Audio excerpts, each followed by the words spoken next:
Good morning guys.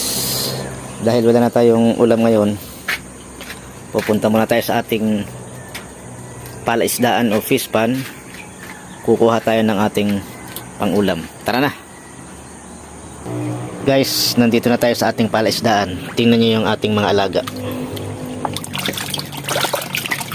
Ayan o.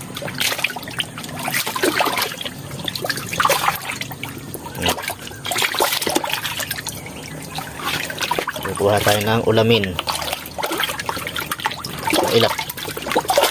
Maliliit lang. Ayan. Hindi na yan.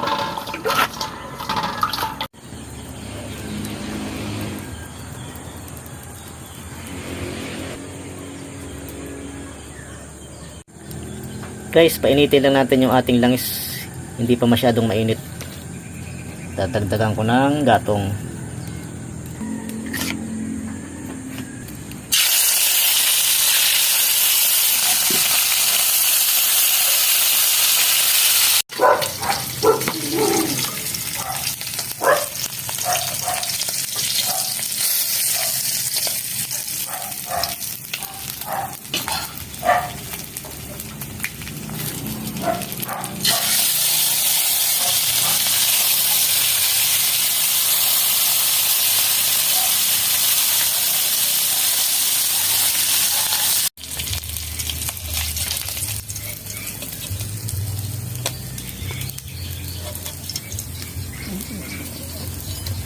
Okay guys, may ulam na tayo.